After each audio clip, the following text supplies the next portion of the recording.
You cannot believe a blur. It's just psychologically impossible.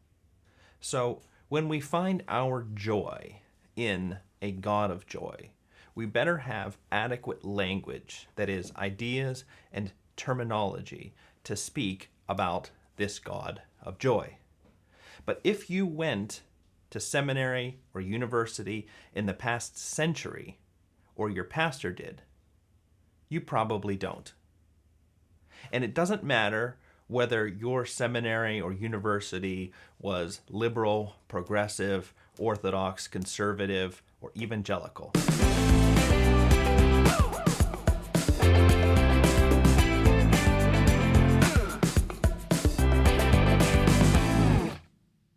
Hey everybody, welcome to the Sanctus Forum. I am Michael Stewart Robb. Most people call me Mike. And we are doing here the conspiracy commentaries. This is The Divine Conspiracy by Dallas Willard. You've probably seen me hold this book before. And this is one of the best books in the last 25 years. It was actually published 25 years ago, and it is still in print. You can still find copies, and it is still relevant for people who want to know God in this century. Now, here at the Sanctus Forum and in the Sanctus Institute, one of our purposes is to help people read better books. Better. Not just any books, but better books, and to read them with more depth. And this is one of those books that we really want to help you all read. We're in the third chapter now. Third chapter, not very far in, a section called Finding Language to Express This Great God. Now, Dallas really has the gloves off in this one. This is where we can see that Dallas Willard's day job was not writing books like this for us, but being a philosopher at a major university. USC was his school. We can be thankful for that. So I don't know, I really love this section. I feel like I could do 40 videos about this. I'm not going to do that. I'm just going to try to squeeze it all into one. But I just want to start by reading the first few sentences.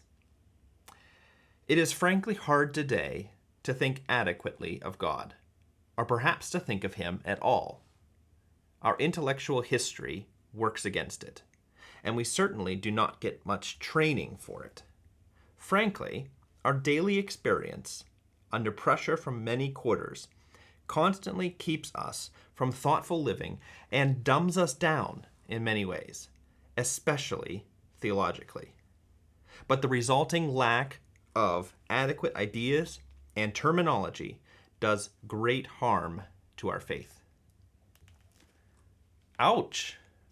Ouch. I don't know if you caught it here.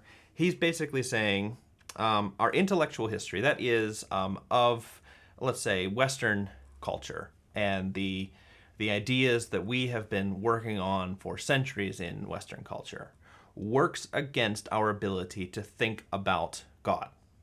Okay? And what he says is, we do not get much training in it. In other words, we don't even know about the ideas that are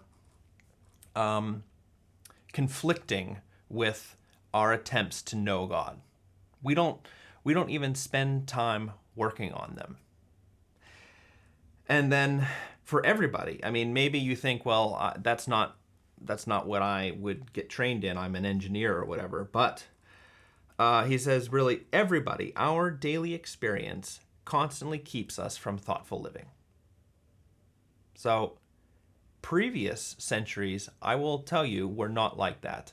Their daily experience did not keep them from thoughtful living, but ours does. It's like we have a lifestyle which leaves us overweight, unhealthy, prone to heart disease, diabetes, and all that sort of thing.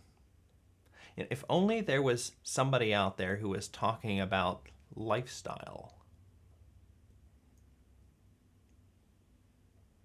But anyway, the problem here, as Dallas has said, is our intellectual history. And for me, here on this paragraph, let's see here, 1, 2, 3, 4, 5. On the 5th paragraph, he starts to name what he thinks that intellectual history is.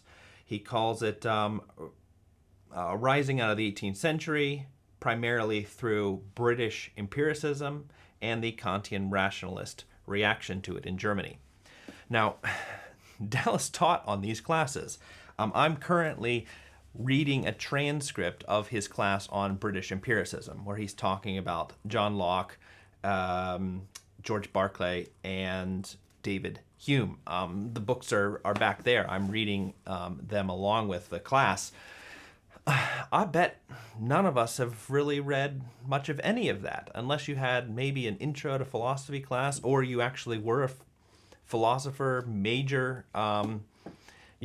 We just didn't get that stuff. And so we don't even know what these people are talking about and how they influenced and shaped our world. Same with the Kantian rationalist reaction to it. Another word for that is German idealism.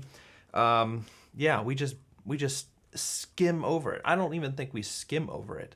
And we certainly don't often have the life required in order to read these books. But his point is, and this would need to be made, you'd need to make an argument for this in history, is that intellectual atmosphere gets down into the most simple, conservative Bible school. Perhaps the place that you went to, perhaps the place that your pastor or priest went to, that gets down into that. And it keeps us from being able to really think about God in a way other than just having a mental blank where that word God is. Now, what would be the opposite? Well, it would be that we actually had some muscle to deal with issues in metaphysics. And if you'd like a little bit of that muscle, if you go over to conversatio.org and you go into the search and you search for metaphysics, there's a recording of a class that Dallas did on metaphysics. It's from USC. And you can get into this. I would recommend doing the reading along with the class. You can find the syllabus. But you'll start to talk and think about things like, what is it to exist, and what is identity, and what are properties, and what are parts, and what is substance, and what are dispositions, and what does it mean for something to change and exist in time, and all of that. Really kind of important things if you want to say some things about God. Now, what is the remedy for this? Well, I mean, go take a metaphysics class. That could be one thing. And really, some of us probably should do that. Another thing is Dallas is getting into just sort of reading older authors. And I'll give you, he says, well into the 20th century. And here's somebody that he certainly had in mind. A.W. Tozer. This is his book, The Knowledge of the Holy. Here, my edition from Harper, San Francisco. It just goes through divine attributes, and he discusses them. Now, it's not that Dallas would agree with every single one of these descriptions. I don't. But A.W. Tozer didn't even go to college. He wrote books like this by just reading books.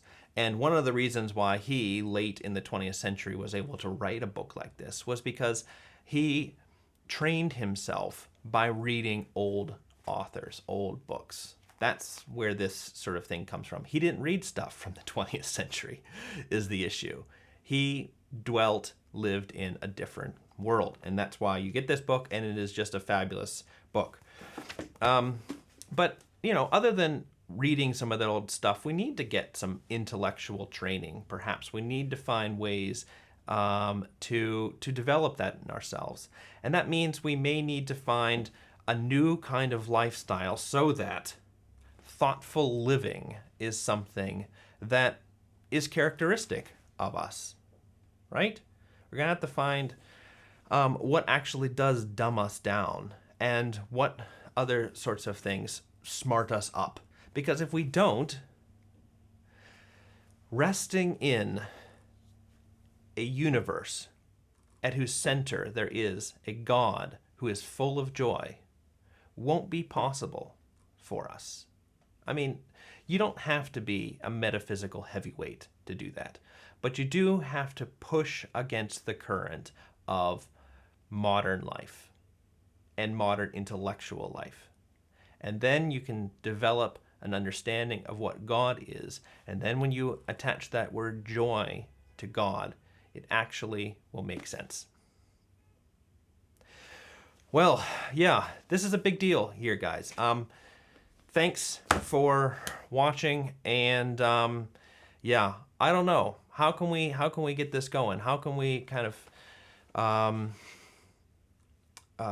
have more discussion on this? Not just weird internet sort of space, but in schools, in places, in churches, where people come together and think about ideas. We just need to do that. Yeah, and I'm just doing my little part here. Same with Dallas, but let's pray about that. Let's pray about that. Bye.